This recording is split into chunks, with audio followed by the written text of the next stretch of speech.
The fading light of day cast long shadows over the rusty anchor, a modest bar nestled on the outskirts of a small town in Alabama, just off the quiet Highway 43. Its old wooden sign swayed gently in the evening breeze, creaking as if it had seen decades of travelers come and go. The bar wasn't much to look at, rustic with peeling paint and worn stools, but it was a staple for the locals, truckers passing through, and veterans seeking solace in a glass of whiskey after long days on the road. Daniel King, a recently returned African-American Army veteran, parked his truck outside the bar. His old pickup, covered in dust from the journey home, seemed to be an extension of the man himself, weathered but still strong. After a year-long deployment, he was ready for a moment of peace. He had missed home, his family, the simple comforts that life outside the military offered. But before heading back to the demands of civilian life, he needed a chance to decompress, to take a breath in a familiar yet distant place. Stepping out of the truck, Daniel stretched, his body aching from the long drive. The tension of military life, the weight of endless responsibility, still clung to his shoulders. He had just spent months away from home, his thoughts often consumed by the next mission. Now, the noise of military life was replaced by the sounds of crickets and the low hum of the bar's jukebox playing a soft tune in the background. Inside, the bar was dimly lit, the yellow glow from the hanging lights casting an amber hue over the room.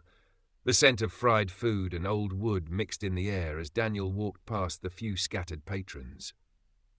There was a sense of quiet familiarity that comforted him, even in the hustle of a busy post-deployment life. He spotted an empty corner table near the back, a place where he could sit away from the crowd and let his thoughts roam freely. He was in no rush to rejoin the world just yet. The hum of conversation, the clinking of glasses, and the soft twang of country music provided a soundtrack for his quiet reflection. Daniel sank into the chair, his camouflaged uniform blending in with the dimly lit corner, save for the scuffed sneakers he wore. A pair he had picked for comfort, not for appearances. He ordered a glass of water and settled back, his thoughts drifting to the family he was finally about to see after such a long absence. He could almost taste his mother's cooking and hear his niece's excited voice calling his name. It was all he had dreamed of during his time away. For the first time in months, Daniel allowed himself to relax, letting the buzz of the bar fade into the background as he enjoyed this fleeting moment of peace. Knowing that his real homecoming, his return to the life waiting for him, was still just a few hours away. Little did he know, this quiet night would soon take a dramatic turn. As the evening wore on, the low hum of conversation and the soft twang of country music from the jukebox filled the air of the rusty anchor. Daniel, still deep in thought about his return home, took a slow sip from his glass of water, savouring the rare quiet that seemed to settle over him. The weight of his year-long deployment had only just begun to feel like it was lifting, replaced by a subtle buzz of excitement and nervousness as he thought about reconnecting with his family after months of absence. But his moment of peace didn't last long. The door swung open with a creak, and in walked a group of 5 veterans, all wearing well-worn jackets adorned with patches and insignia that marked their military service. They were loud and boisterous, their presence immediately filling the room. The scent of whiskey and old leather followed them as they made their way to the bar, where their conversation soon became the centre of attention. Leading the pack was Tommy the Hammer Hollis, an older man with a thick salt and pepper beard, his eyes sharp and unwavering. He moved with a sense of authority, one that could only come from years of military service. His posture was rigid, his stance wide, like a man used to commanding attention without speaking a word. As Tommy scanned the room, his gaze landed on Daniel. The sight of the young man sitting alone in the dim corner, wearing fatigues and sneakers, immediately caught his eye. Tommy's brow furrowed, a sense of suspicion creeping into his mind. The others in his group, as if feeding off his energy, quieted, and their eyes followed Tommy's lead. He whispered something to the man next to him, and the tension in the room seemed to grow with each passing second. Tommy's instincts as a soldier kicked in. He studied Daniel's posture, the casual ease with which he sat. There was something about the young man that didn't sit right with him, his relaxed uniform, the sneakers instead of boots. the lack of military insignia. To Tommy, it was all too much like a disguise, a young man trying to wear the uniform without having earned it. Without missing a beat, Tommy pushed his way through the crowd, his heavy boots thudding against the wooden floor. As Tommy approached, the room fell quieter. Daniel could feel the shift in the air, the weight of the veteran's collective gaze settling on him. He didn't look up right away, keeping his focus on the table in front of him, unwilling to acknowledge the growing tension. But Tommy's voice, rough and laden with authority, cut through the atmosphere. "Hey!" Tommy barked, stopping a few feet from Daniel's table. His voice was loud, almost too loud, carrying an edge that made everyone around them fall silent. "Nice uniform you got there. Where'd you get it? A Halloween store?" The group of veterans behind him erupted into laughter, their voices thick with mockery. Daniel's jaw tightened slightly, but he remained calm, meeting Tommy's gaze without flinching. He had seen this kind of judgment before, but that didn't make it any easier to stomach. "It's mine," Daniel replied evenly, trying to keep the situation under control. "Earned it." Tommy raised an eyebrow, feigning surprise as if he was humoring Daniel's response. "Earned it? Huh, that's funny, because I've seen plenty of real soldiers, and none of them wear sneakers with their fatigues. You trying to play dress-up for sympathy? Or maybe a free drink?" The laughter behind Tommy grew louder, and Daniel felt the sting of the mockery, but he kept his composure. He had learned how to navigate difficult situations during his service. This one was no different. Still, something about this confrontation rubbed him the wrong way, the insinuations, the doubts, as if his service wasn't real just because of how he looked. "I don't need sympathy or free drinks," Daniel responded, his voice firm. "I'm just here to enjoy my evening." Tommy's smirk deepened, his posture shifting as he leaned in closer to Daniel's table. "You don't look like a soldier to me. Where's your boots? Your tags? Hell, you probably don't even know how to salute properly." Another man from the group chimed in with a sneer. "Bet he couldn't even tell us the first thing about basic training. Probably never seen a battlefield in his life." Daniel's heart rate quickened, but he refused to rise to the bait. He knew better than to engage in pointless arguments. He had served 3 tours overseas. He didn't owe anyone an explanation. "I don't need to prove anything to you," Daniel said, his voice steady but resolute. Tommy's expression faltered for a moment, his bravado giving way to frustration, but his pride wouldn't let him back down. "Yeah? Prove it. Show us your tags or you're nothing but a liar." Daniel exhaled slowly, his thoughts racing. He wasn't here to fight, but he wasn't going to let Tommy's challenge go unanswered either. "I don't owe you proof," he said, his eyes locking with Tommy's. "But if you think starting something here is a good idea, I'd suggest you think again." The room was still, the air thick with anticipation. The bartender's hand hovered near the phone, the regulars shifting uneasily in their seats. But Tommy, still glaring at Daniel, didn't back down. He just grinned, teeth bared, as if he was daring Daniel to do something. The stage was set. The first confrontation had begun, and it was only a matter of time before things took a dramatic turn. As the tension in the Rusty Anchor grew, Tommy's voice boomed across the room, filling the space with a sense of hostility. His group of veterans stood behind him, egging him on, their laughter like a mocking backdrop to the confrontation.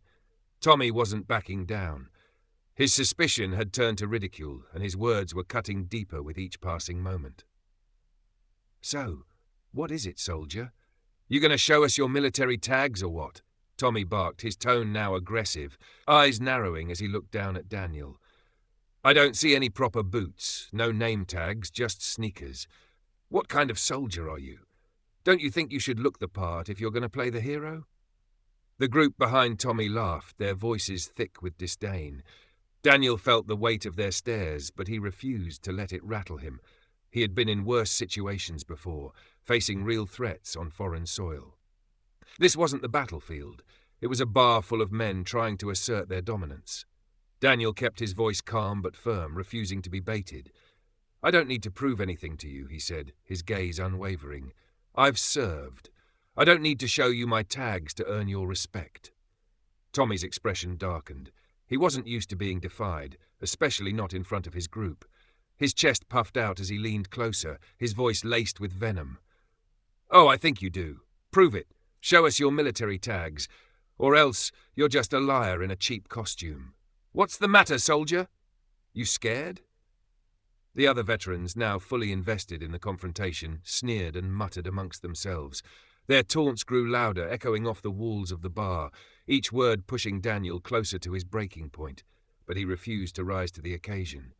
He'd been through too much to let these men strip away his dignity. I don't owe you anything, Daniel said, his voice low and unshaken. I'm not here to prove myself to you. Tommy's face reddened with frustration, his pride now fully stung. You don't get to walk in here and act like you belong without showing something, he growled. His hand shot out toward Daniel's collar, a movement full of aggression. But Daniel was faster. Years of military training kicked in. He saw Tommy's move coming, the aggression in the air so palpable it was like a second skin. As Tommy lunged toward him, Daniel sidestepped, grabbing his wrist mid-air with surgical precision. In one smooth, practiced motion, he twisted Tommy's arm behind his back, using his own body weight to force him down onto the table with a firm thud. The room fell silent, the sound of the jukebox and chatter cutting off as every eye turned toward the scene unfolding before them. Tommy's face, once filled with bravado, was now pressed against the edge of the table, his breath coming in short gasps as he struggled against Daniel's grip. The other veterans stood frozen, their mocking laughter replaced by wide-eyed disbelief. The patrons at the bar, who had been nervous witnesses moments ago, were now completely still, watching in stunned silence. Daniel's grip remained firm but controlled, his calm voice cut through the silence. I told you to think twice before starting something. I'm not here to fight, but I will defend myself, he said, his words clear and resolute. A couple of patrons started to pull out their phones, recording the confrontation. Others whispered nervously to each other, unsure how to respond to the unexpected escalation. The bartender stood motionless, his hand hovering near the phone, ready to call for help, but unsure whether to intervene. It was a standoff now, one that had the potential to spiral out of control at any moment. Tommy squirmed under Daniel's control, his face flushed with embarrassment and frustration. But Daniel didn't budge. The room, once filled with the hum of conversation, was now still, like a pressure cooker about to explode. The moment hung heavy in the air, filled with the potential for violence or peace. Daniel held the power, but he remained calm, unshaken, knowing the situation could escalate at any moment if the wrong move was made. He locked eyes with the remaining group of veterans, silently daring them to make a move. For now, the room held its breath, waiting to see how it would all unfold. As the tense atmosphere in the rusty anchor continued to hang in the air, the sound of sirens suddenly cut through the silence. Red and blue lights flashed against the bar's windows, casting quick, sharp shadows on the walls. The door swung open, and 2 police officers stepped inside, their presence immediately shifting the room's energy. The officers, a broad-shouldered man with a no-nonsense expression and a calm, observant woman, took in the scene. Every eye in the bar turned to them as the room held its collective breath. The male officer, his voice steady but firm, looked around the bar and asked, "We got a call about an altercation. Can someone tell us what's going on here?" His eyes moved from the rowdy group of veterans to Daniel, who stood still, his posture relaxed but vigilant. Tommy, still nursing his pride, was the first to speak. He pointed at Daniel, his face red from frustration. "This guy right here assaulted me," he said loudly, his finger shaking in Daniel's direction. "He's pretending to be a soldier. He doesn't even look the part. He's wearing sneakers, for God's sake. He's a liar, and I want him arrested." The female officer, her eyes scanning the room, remained calm, asking, "Is that true, sir?" She turned to Daniel, her gaze steady but not judgmental. Daniel took a deep breath and looked her squarely in the eye, explaining the situation without hesitation. "No, that's not true," Daniel said, his voice calm but firm. "These men confronted me when they didn't believe I was a soldier because I wasn't dressed the way they expected. When Tommy here tried to grab me, I defended myself the only way I knew how. I'm not here to cause trouble. I just wanted to have a quiet drink." The officers exchanged a quick glance, clearly unsure of what to make of the conflicting stories. The tension in the room was thick, as both Tommy and Daniel had their version of events. But before they could question further, the bartender stepped forward, his face lined with years of watching trouble brew in his bar. "I saw the whole thing," the bartender said, his voice gruff. "Tommy and his crew started it. They were mocking him, calling him a fake soldier. Daniel didn't make the first move, but when Tommy went for him, Daniel didn't back down. He defended himself, plain and simple." A few other patrons, some of whom had been watching the situation unfold, chimed in. One man near the jukebox nodded. "Yeah, Tommy was all over him first. Daniel wasn't looking for a fight, but he sure wasn't going to let himself get dragged into something." The female officer, clearly taking in the testimony, nodded. She turned to Daniel. "Do you have any proof of your service?" she asked. Daniel didn't hesitate. He gestured toward the duffel bag resting by his table. "I have my military ID and my service uniform in there," he said. "Feel free to check it." The male officer retrieved the bag and carefully opened it, pulling out a neatly folded military uniform adorned with badges and insignias. He inspected it briefly before turning to his partner, who nodded in quiet confirmation. The officers then turned to Tommy and his group, who were now visibly uncomfortable under the weight of the situation. The male officer looked at Tommy and his crew. "We've verified that this man is indeed a soldier. You are all welcome to pursue legal action if you feel the need, but know this: false accusations can have serious consequences." Tommy's face turned from red to pale as the realization set in. The other men stood awkwardly behind him, unsure of what to do next. The female officer addressed them directly. "I suggest you all leave now. You've caused enough trouble for one night." With a final, resentful glare at Daniel, Tommy and his group shuffled out of the bar, their heads low, the bravado that had once filled them now gone. The officers turned to Daniel, nodding in acknowledgement. "Thank you for handling yourself with composure," the female officer said. "We'll make sure everything is documented properly." As the officers left, the tension in the bar began to dissipate. Daniel sat back down at his table, his heart still racing from the encounter. The patrons, who had been watching silently, now returned to their drinks and conversations. The quiet buzz of the bar returned, but the look of quiet respect from the people around Daniel was unmistakable. He had faced the challenge with the same poise and discipline that had carried him through the toughest moments of his military career. Several days after the altercation at the Rusty Anchor, Daniel found himself working on his truck in the driveway of his small home on the outskirts of the town. The memory of the confrontation still lingered in his mind, not because of the physical altercation, but because of the implications it carried. He had stood up for himself, but he couldn't ignore the way Tommy's group had judged him unfairly, assuming things about him without a shred of evidence. It was a reminder that prejudice could lurk even in places one least expected. As Daniel wiped his hands on a rag, he heard the sound of tires crunching against the gravel road. He straightened up and looked towards the sound. A motorcycle rolled into the driveway, pulling to a stop in front of him. The rider, a wiry man with thinning hair and a jacket that looked too big for him, dismounted and removed his helmet. Daniel immediately recognized him as Bill, one of the men from Tommy's group at the bar. Bill hesitated for a moment before walking toward Daniel, his posture cautious, almost as if he was approaching a wild animal. "Hey, man," Bill said quietly, his voice hesitant. "Do you have a minute? I need to talk to you." Daniel, still unsure of what to make of this, wiped his hands again, watching Bill with a wary eye. "What's up?" Bill cleared his throat, his eyes briefly darting to the ground before meeting Daniel's gaze. "I'm sorry, man. I just wanted to come by and apologize for what happened at the bar. I know I didn't stop Tommy, and I was wrong for just going along with the whole thing." Daniel leaned against the truck, crossing his arms. He studied Bill's face, noting the visible guilt and the discomfort that radiated from him. Bill seemed genuinely remorseful, but Daniel wasn't about to let him off the hook so easily. "Go on," Daniel said, his voice steady but not unkind. "I've been thinking about it ever since," Bill continued, his voice a little stronger now.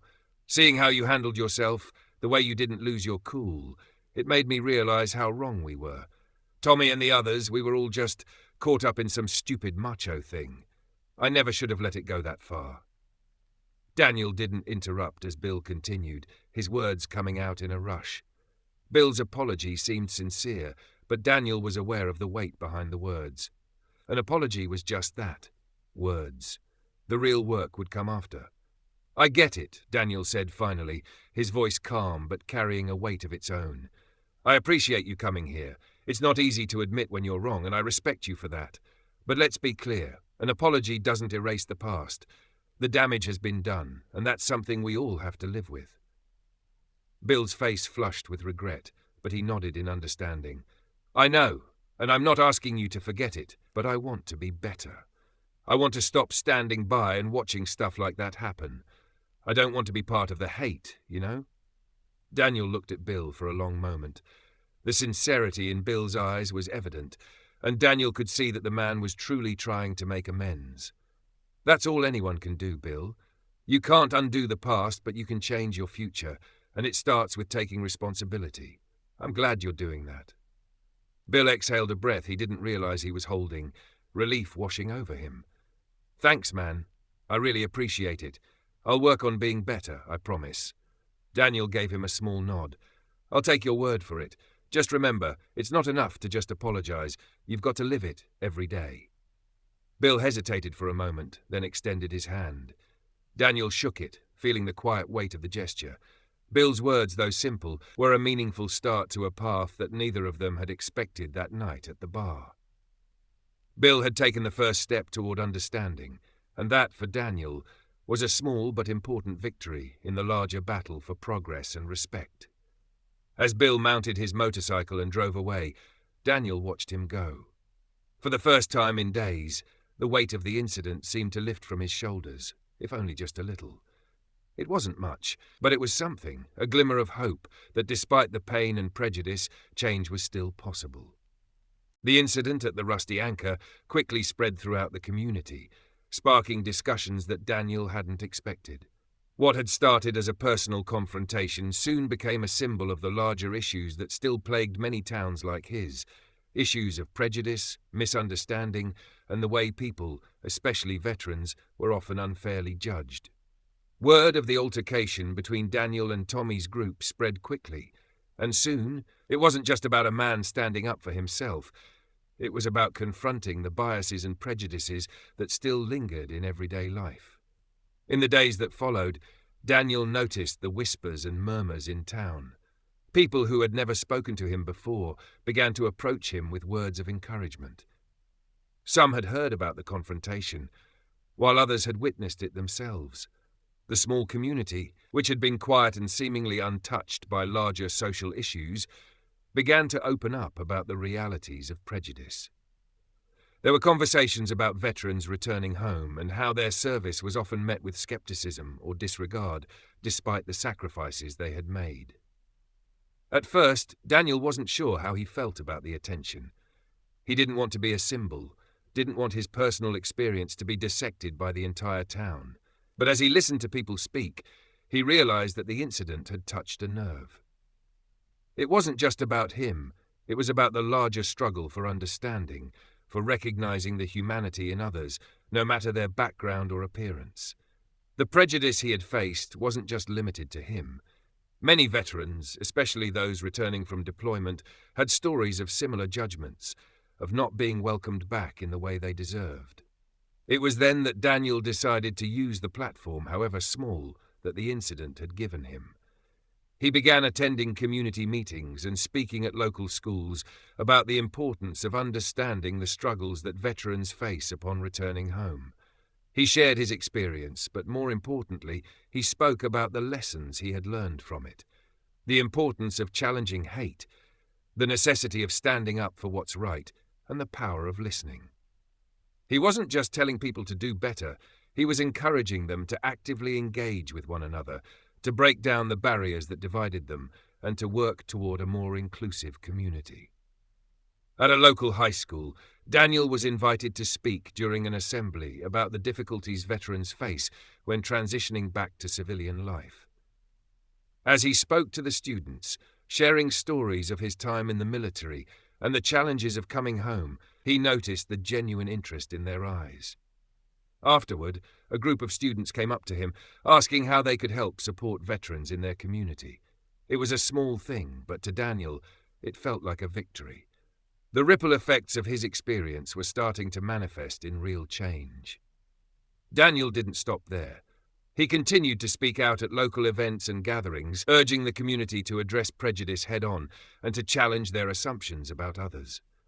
His voice, once quiet and uncertain, had become a call for action. He wasn't just advocating for veterans.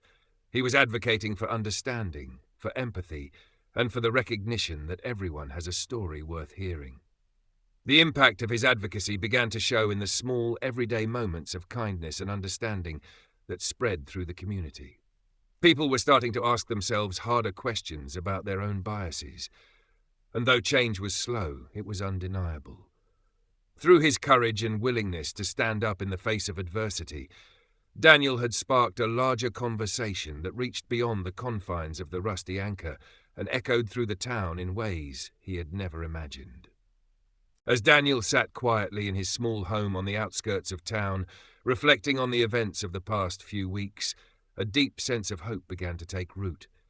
He had entered the Rusty Anchor that evening, expecting nothing more than a quiet drink to decompress after a year-long deployment. Instead, that night had unfolded into something that would change not just his life, but the lives of those around him. What started as a confrontation born from ignorance had evolved into a conversation about respect, prejudice, and the importance of understanding one another. It was a lesson Daniel hadn't expected to learn, but one that he was now committed to passing on. The initial confrontation had been jarring, a stark reminder of the prejudices that still existed in communities like his. It was an unsettling experience to be judged based on nothing more than assumptions about his appearance. Yet, as the days went by, Daniel couldn't help but feel a sense of optimism. He had seen the conversation spark, heard the murmurs of acknowledgement from people in town, and felt the weight of change inching forward, however slowly. It wasn't going to be an overnight transformation, but Daniel was beginning to see the seeds of something meaningful taking root. He had become more than just a soldier returning home. He had become a catalyst for dialogue, a living example that sometimes change starts with one person, one moment, and one conversation.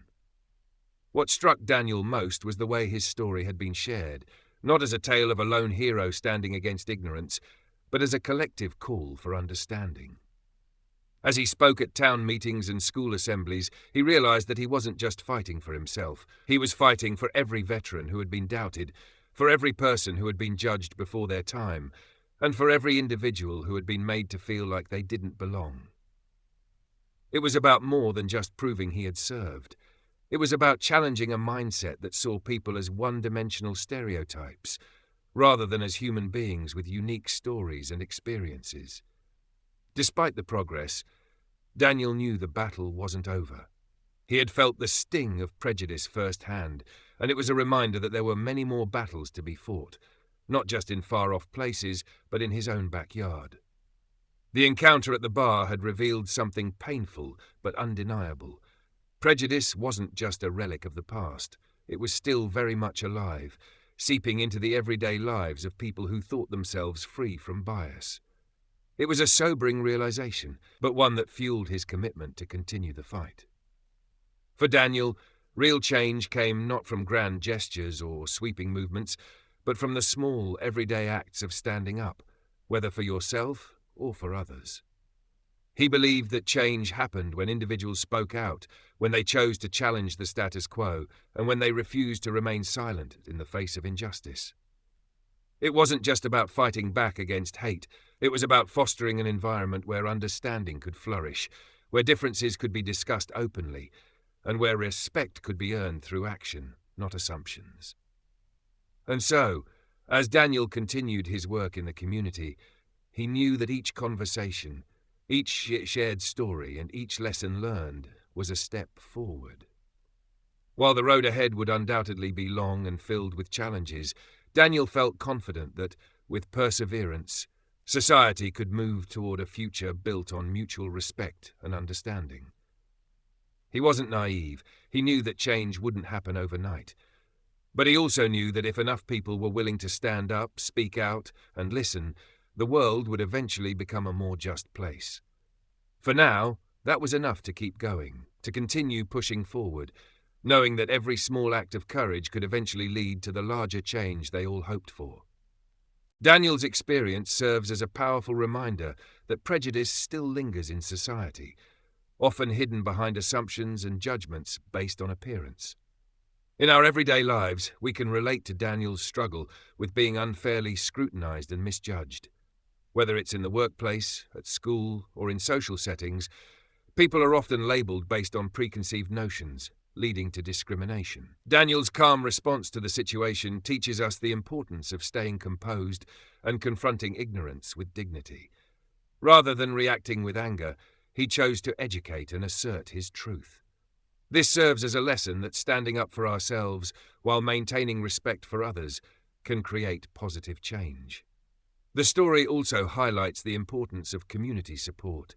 When bystanders speak out against injustice, it strengthens the collective effort to create a more empathetic and inclusive society. True change begins when we all take responsibility for our actions and challenge harmful attitudes.